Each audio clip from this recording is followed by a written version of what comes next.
this weekend in Memphis. Tennessee State and Jackson State got together in the Southern Heritage Classic. Jackson State won that game again. Southern University was playing LSU in Baton Rouge. While that was happening, Appalachian State was beating my Texas A&M Aggies in Kyle Field in College Station, Texas. Bethune-Cookman previously had played against Miami. Why are we laying all these things out? Well, these are called money games, where you have smaller schools who play these major institutions for a big payday. Well, Deion Sanders, the head coach of Jackson State, not too particularly pleased with the amount of money HBCUs are getting compared to these other predominantly white institutions. He talked to HBCU Game Day and broke it down. I'm looking at numbers that they gave me. Marshall got $1.25 million to play against Notre Dame. Appalachian State got $1.5 million to play against Texas A&M. Georgia Southern got $1.4 million to play against Nebraska, okay, and so forth. Now let's get to us. FAMU got $450 to play against North Carolina. Southern, thank God, you got $760. I like that. Alabama State, $590 for UCLA. You probably exhausted that in the flight going all the way across the country. Bethune-Cookman, I don't even know what their payout is. We're still trying to find out that. Alabama A&M, $300,000 as well to play against UAB. If we're going to get our butt kicked, shouldn't it be worth it? How in the world are we selling for the peanuts and the little minute droppings that they're giving us when everybody's darn near $500,000-600,000? Should we get together and huddle up as a HBCU and say, we're not playing these beat-down games unless we get this? Now, don't go up under it. You can negotiate above, but have the level be $750 or $1 million. Have something. Make it worth your team's while, because you're going to lose players. You're going to lose pride and dignity when we sit up here and telling you we're just as good, but you go out there and show that we're not as good. We're not nearly as good. And then you're losing 3 to 4 players because of the type of beating that you've got. Now you got to lift them and build them back up the next week to go back there and say, you could do it this week. Forget about last week, but you could do it this week. I don't understand that. I don't understand how we allow these other schools to get these type of purses to play against the same team that we're playing against. So who's negotiating this? Can we get together and form a committee or something and say, we're not doing it unless we get $1 million? Negotiate up, but don't negotiate down. And that $1 million should go directly to your football department. They out there getting their butts kicked. Not the rest of the school. They out there getting their butts kicked. They out there getting abused. They out there getting hurt. They out there getting injured. And now you want to spread it out amongst the school? I don't agree with that. If they out there playing, they should reap the benefits of the sacrifices that they're making. I just don't like when I'm seeing guys get 1.4, 1.2, 1.7, or whatever, and we getting peanuts. I don't like that. So that means we're not doing well business-wise. I just want to alarm you on that kind of stuff, because that's the kind of stuff I think about. And that matters to me. That's the ultimate sellout to me. So I'd rather us get together, somebody take the lead. I'll be glad to. I'm used to being in that position, and say, you know what? We're not doing it. Well, Coach Brown, it's easy for y'all to say, no, we're in the same financial situation, not in a better financial situation than any of the rest of everybody. We may do more. We're able to work more, and we're able to go out there and get more because we got to go get them. But when it comes to selling our kids out, I can't take it, man. It frustrates me. It angers me. It upsets me wholeheartedly. And I'm sorry for venting, but when I see that kind of stuff and I look at those stats, and it makes me mad. It really does. Because we're trying to preach that we're just as good. Then we go out there and get beat down for peanuts. Don't like it. God bless y'all. Have a wonderful day, because I am. All right, welcome to the show, Scotty from Offscript TV. Folks, follow him on his YouTube channel. Scotty, his whole deal. I saw no lies there. I have been saying for months on this show, HBCUs are screwing themselves by having individuals negotiate these deals who, frankly, don't know how to negotiate. I'm seeing bad TV deals, bad streaming deals. I saw you complain this weekend at the Southern Heritage Classic. Folks announced they were streaming that game on Facebook and YouTube. Why in the hell are you doing that when you could have actually got paid for the streaming rights? What the hell? Roland, it's so many different levels to this and so many different variables that make this thing even worse than what it is. And you bringing up the Southern Heritage Classic distribution and how they shot it. Like, if you go back and watch the game, there was no ticker, there was no time, there was no announcers, there were no commercials. It was literally a PNG of a photo of the Southern Heritage Classic every time there was a commercial break. So there was no commercials for the schools, Tennessee State. Nobody had any promotion. It was literally done however the promoter wanted to do it. That's a whole nother bucket. So basically, it couldn't even qualify for us using the word broadcast. I don't even know. It was just called point and stream. Point and stream, literally point and stream. You couldn't even tell what down and distance it was. Like, that's how bad this stream was. And anybody out there to go watch that and tell me that's a broadcast for a high-level Jackson State team when you have two NFL greats on the sideline. ESPN, NFL Network would have ate that up. And you have a promoter who's literally just put anything on YouTube and Facebook and showed it just because he could. It's sad. It's pure sad. It's just sad. The thing Deion was talking about there, I think, is important, because what he's saying is, wait a minute, if we out there sacrificing our bodies, how's Appalachian State getting $1.5 million from Texas A&M? How are these other schools getting $1 million plus? And again, University of North Carolina gives Florida A&M $450,000. Now, granted, he mentioned the Southern guy, $750,000 or so playing LSU, but when they're money games, other schools are getting $1 million plus. These HBCUs are playing themselves small and I keep saying this, and people keep saying, man, why you dogging the HBCUs? Because let me be real clear. You can't blame this one on white people. These are black folks who are not negotiating the way we should be negotiating. And a part of the problem is, and I'm being real clear because we've experienced with it, there are people who are negotiating deals on behalf of the HBCUs who know nothing about media rights, who know nothing about marketing, and they're just taking small amounts of money. I'm calling it spare change. It's simply athletic sharecropping. It's simple. But see, what the thing about Deion is, I love what he said, but you have to put a lot of this in different compartments, right? I agree with you wholeheartedly on media deals, but all schools aren't created the same. True. So, yeah, Notre Dame can pay a school $1.4 million, but Texas State can't. And if that's the team you're playing, Jackson State, then you're not going to get $1 million payout from them. Now, LSU, they can pay $760 million. But if you're playing, if you're playing some team, or if you're playing Marshall, which is an FBS school, if they play them, you think Marshall going to pay FAMU $1 million to come up to West Virginia? No. So all schools aren't made the same. True. And these are the same schools that Deion doesn't want to play. And we all know that most of these HBCUs, when they go play a money game, there are for budget requirements like, hey, we need that $400,000 or $500,000 to make our budget work. So instead of focusing, this is an appetizer. The dinner is the TV deals. That's where your money comes from. This is just an appetizer to get you through a season, get you through a year. I'll actually look at it a little bit different. For me, I'm looking at all pots of money. Gotcha. I'm looking at money games. I'm looking at why a lot of these coaches are saying, or he's saying, I don't want to play these classic games, because if I can bring in 50,000 people in Jackson State, in Jackson, Mississippi, but now the key is, are they buying tickets or are you giving away tickets? That's one. Then I can sell concessions. I got parking. I can sell souvenirs. I can make more money with a home game.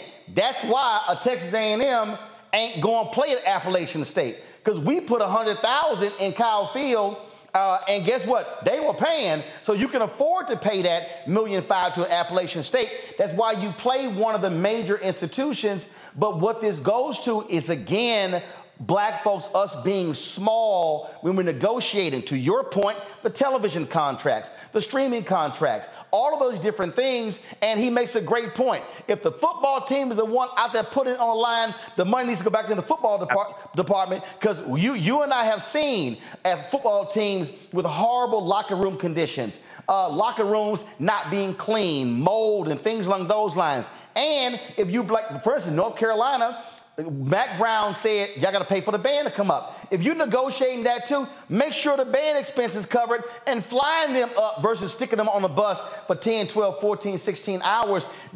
All I'm saying is, I keep saying this, I am tired of having surviving conversations regarding HBCUs. I'm talking about having thriving conversations, and that means having better negotiators.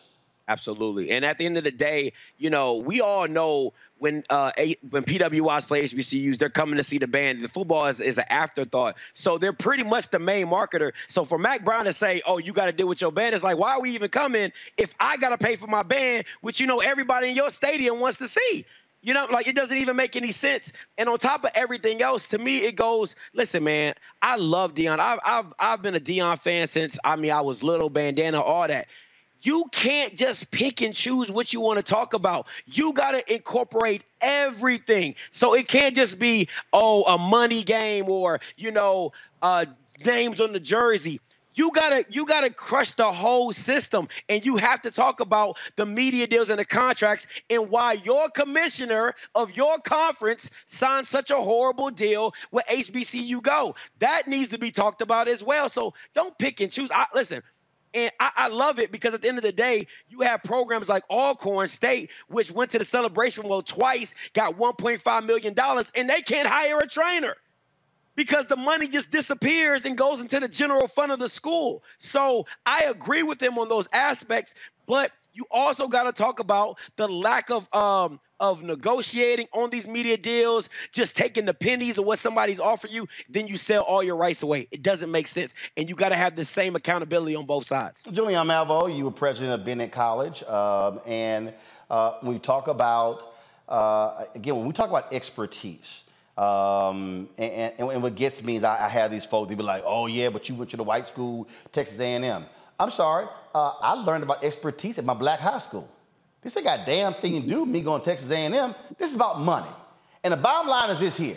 If I got a TV deal and I got people on my side who don't know a damn thing about negotiating TV deals, they're not going to be negotiating the deals. I love it what Dr. Reverend Floyd Flake once told me. He said that when they first started doing deals with his church in Jamaica, Queens, he said, I would bring some deacons with me. He said, but when I start negotiating 30, 50, and $100 million deals, I brought people on my side of the table who spoke the same language as the folk on the other side of the table, so the folks on the other side of the table knew I wasn't playing around. He said, I ain't bringing no deacons with me who all they can do is pray, who don't know nothing about a $100 million deal. And that's exactly what we are seeing happening, Julian, with these HBCUs who are now getting level of prominence. They should be asking the question, okay, how much is ESPN? How much is HBCU Go? Hey, who else is out there? Fox Sports is out there.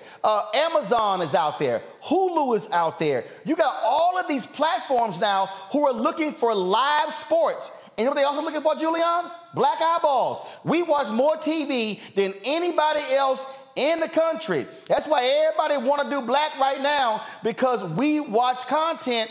But the problem we have is the folk negotiating on behalf of our HBCUs, many of them have no idea what the hell they're doing. Roland, you're absolutely right. I mean, it's so absurd that every HBCU has alums who are MBAs, lawyers, who do these kind of deals. Why not reach out to your alums who do this kind of thing instead of going to okie doke? Hold on. I'm going to freeze you right there, because here's the deal.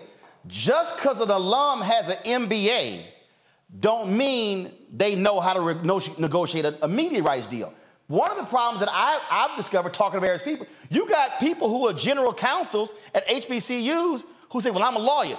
Just because you're a lawyer don't mean you know the TV deal. That's like a real estate lawyer ain't the person you use for bankruptcy court. You need a specialist. And what I'm saying is, I want our HBCUs to hire subject matter experts. If you're the head of the board of trustees and the president, you should be looking at every contract you got. Food services contract, janitorial contract, housing contract, and if you got people on your side who do not know what the hell's in the contract, say, excuse me, I need y'all to go ahead and leave the room. Let me go bring somebody in who can negotiate the best deal for our school. I agree with you, Roland. I agree that we need subject matter experts, that we don't need to go with the okie doke, that presidents and presidents, I'm going to leave the board of trustees alone for the moment. We could talk about that. Well, we can't do that because they also part of the damn problem here. But go ahead. Well, they're the big part of the problem because they think that their job is to tell the president what to do. Which is not. What they're supposed to do is raise money. Their job is to raise money. And to properly evaluate the president. But I'm going to get to that in a second when I talk about Fisk. But go ahead. Yeah. But I like what Deion Sanders said. Yeah, you know, I got something to say about all that, but we'll leave that alone. I like what Deion Sanders said, except for one thing. All the money should not go to the football team. I'm sorry. Most of it should, a sizable portion of it should, but the football team is part of the college. If there is no college, there is no football team. So to say, I mean, I agree with the brother who said they got raggedy lockers, they got this, they got that. Fix that stuff. But all the money, you get $1.4 million, even $700,000, all that money should not go to the football team. Well, but here's all that other stuff. No, you know. But here's the deal here. I'm gonna bring in Renita and Congo. But here's the deal. If my athletic department, like for instance, Scotty, what's the number? Florida A&M approved a budget this year. They approved a deficit of $900K. Let me say it again. Florida A&M approved an athletic budget. That's what? $900K deficit. Okay, so if you got a money game, the money your sports make should actually go to the sports, so you're not running a deficit. Because here's the deal, you're gonna have to sit here. If you get a deficit, you're going to pay it anyway. So I think that's part of what Deion is saying, that remember, most schools, Congo, football funds the whole athletic department. Okay, your Power 5 schools. Basketball is, you can throw in basketball too, but those are really the two sports that fund, and that's all because of TV money. So what he's saying, though, is you can't sit here, to Scotty's point, have an Alcorn State go to the Celebration Bowl where the payout is in excess of $1 million, and they literally could not hire a full-time trainer. You can't have no football team and no full-time trainer. Yeah, this is you know, I really do respect what Deion Sanders is doing, and because really at the end of the day, all he's asking for, and I hear everything Scott is saying as well, and we're all asking for the same thing, is that we all understand our value and start to assert it at a high level. And there's no better time for HBCUs to start doing that than right now. You see what's happening with Michael Jordan and what he's doing with Howard University, LeBron James and FAMU as well. People are starting to see the value. And so when all of this attention is starting to be placed on your schools, you got to have people who come to the table who know exactly what they're talking about. Because really, at the end of the day, you can't, the way Scotty was describing that game from last week, I felt like I could have just pulled out my camera on my phone and just streamed that joint. But you can't do that. We need higher quality people. I remember a few months ago, we were talking about the AME Church and the situation was going on with how the money was being handled as well. And like you said with your deacon friend, can't be bringing the same people to higher level tables. So at the end of the day, HBCUs, you got a president who's putting money towards the universities as well. There's no better time right now to get this financial house in order. And one of the other things Deion Sanders said, and these other schools need to take him up on it, he said, look, we all need to come to the table. I'll be the leader of it. And maybe he doesn't have to be the leader. But the fact of the matter is he's calling for the minds to come together. He's calling for people to convene. And I'm sure there are other coaches and other people who have been talking about this as well. Obviously, they don't have the same level of cachet. Use that cachet, come to the table and start making, he said, let's make agreements where we have a minimum. We're not going this is how we're going to get to that next level. And again, in life, they say you don't get what you deserve. You get what you can negotiate. And that's what needs to happen. Representative Shannon, look, you are Georgia State Representative, and trust me, the public universities in Georgia, they have sports programs. Last thing y'all want for them coming to the state asking for some money to cover their losses. They should be able to make money on these programs.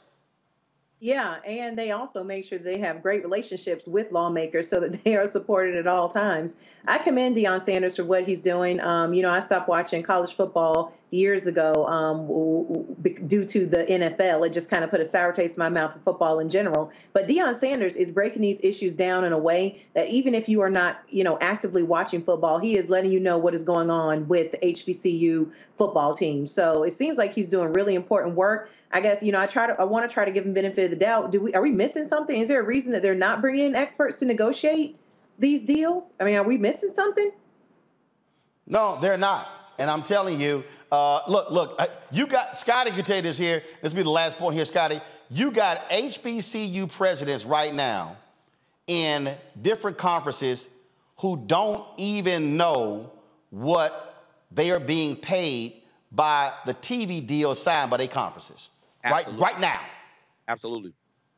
It's ridiculous to be in the position of of all the media. You're saying, hey, I control this, I control that, and you don't even know what you're getting paid, or presidents being part of the president's council to approve what your commissioner does, and you haven't even seen your contract, nor have you probably even read your bylaws to know or understand how it gets divvied or broken up or what the commissioner can and cannot do. Listen, I agree with everything your panel is saying, and I agree with Deion simply on the money games, but when the minimum, when you convene, when you have this convention and you convene, which should happen with the MEAC, SWAC, and CIW, whoever you want to add to it. Because remember, people don't want to talk about this.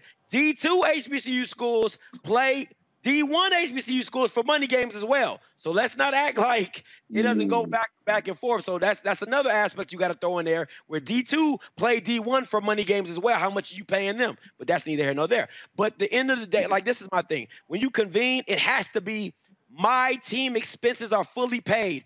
We do not leave this state. We do not go we don't cross state lines if we don't have expenses paid for my team and my band. We know what you want to come see. We know what we're the attraction for. It has to be paid. And if that, then we're not going. So it should be that simple for me. All right, then. Scotty, Allscript TV, y'all be sure to subscribe to his YouTube channel. Scotty, always a pleasure, man. Thanks so much. Always, Ro. Appreciate you. All right, folks, back to our Roland Martin Unfiltered video in just one moment. When we invest in ourselves, our glow, our vision, our vibe, we all shine. Together, we are black beyond measure. Folks, Black Star Network is here. Oh, no punches! I'm real revolutionary right now. Support this man, Black Media. He makes sure that our stories are told. Thank you for being the voice of Black America, Roland. Stay black. I love y'all. All momentum we have now. We have to keep this going. The video looks phenomenal. See, this difference between Black Star Network and black-owned media and something like CNN. You can't be black-owned media and be scared. It's time to be smart. Bring your eyeballs home. You dig?